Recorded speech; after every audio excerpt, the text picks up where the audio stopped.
Hey everybody, thank you for joining me and welcome to my channel. My name is Tara, and if you haven't had a chance to go ahead and hit the like and subscribe button, go ahead and do so now.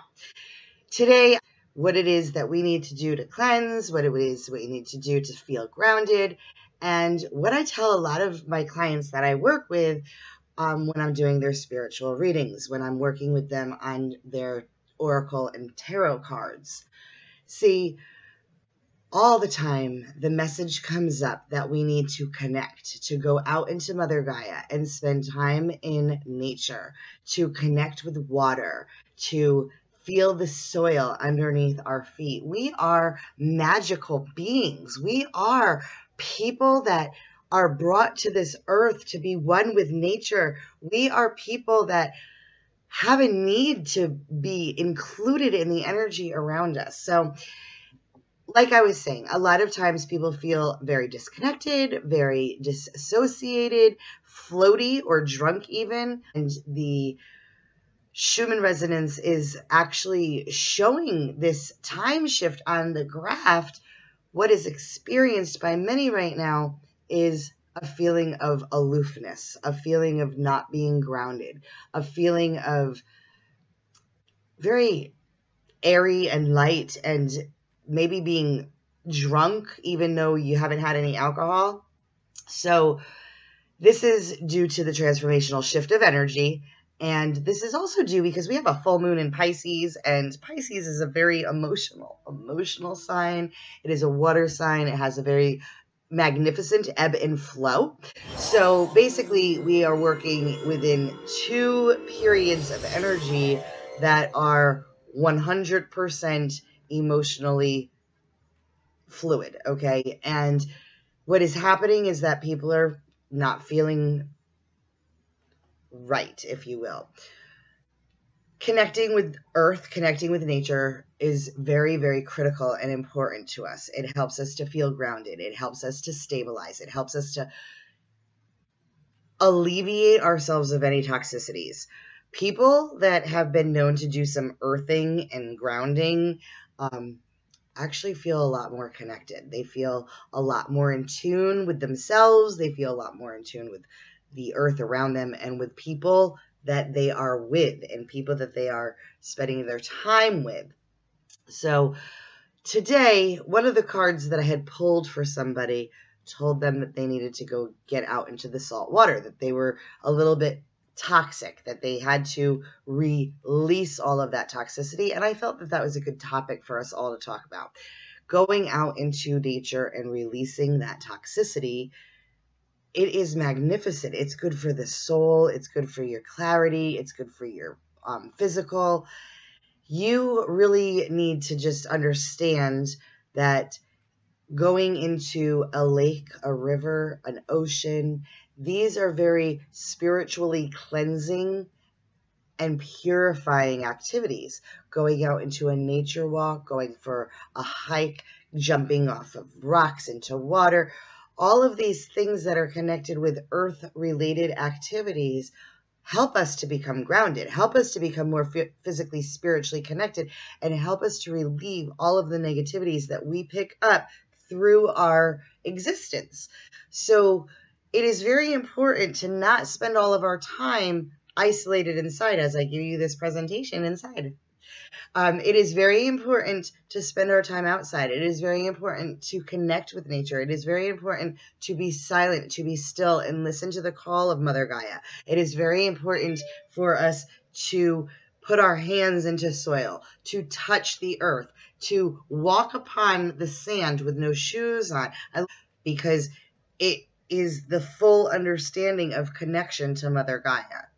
It is the full understanding of connection to regrounding, to re-earthing. And people have done these studies where they are very connected and they don't ever wear shoes. And what is happening is that their energy resonance is getting so much higher. It's getting so much clearer.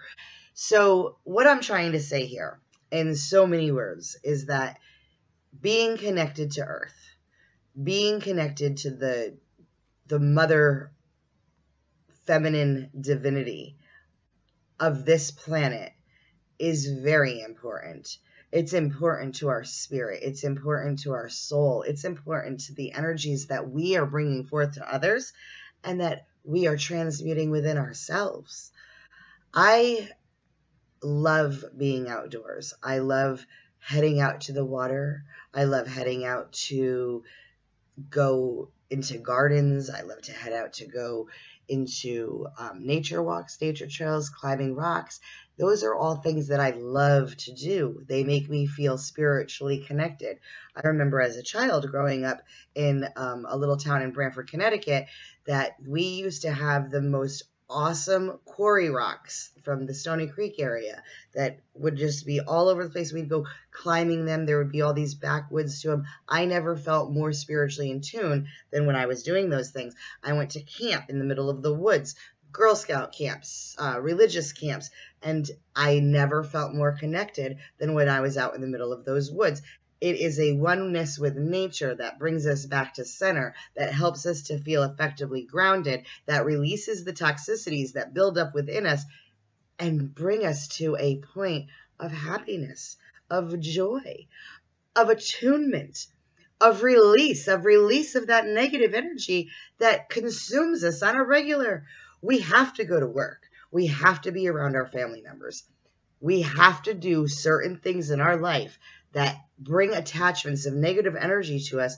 And a lot of us in our adult life, we forget that connection that we had when we were children that brought us to that spiritual connectivity to oneness, that made us feel whole, that made us feel alive, that made us feel rejuvenated.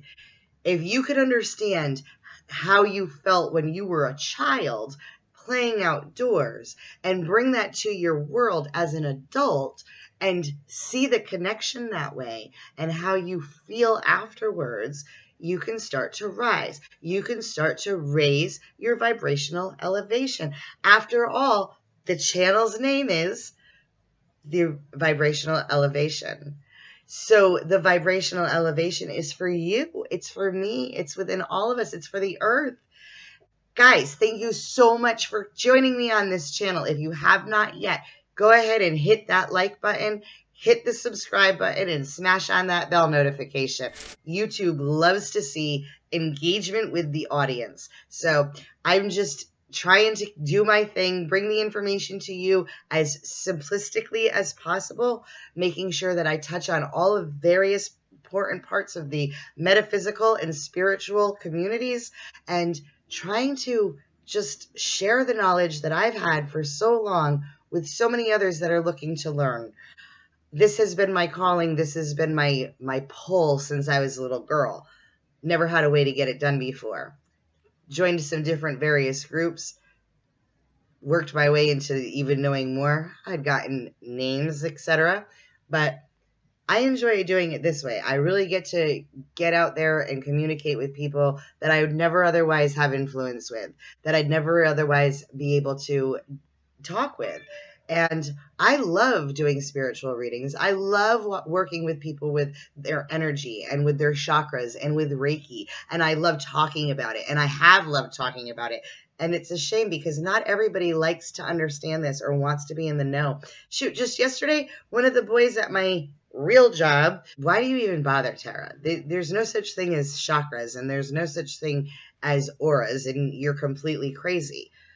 I'm not completely crazy. There are chakras, there are auras, there is energy. It is all a different level of spiritual awareness and awakening. And just because he's here and my level of knowledge is here doesn't mean that I should put him down. I should try to lift him up. Even if he doesn't understand it, even if it's all new to him, the little seeds that I'm implanting in him are growing because he's coming back and he's saying things to me that he has never said before. So I am helping to raise his vibrational elevation.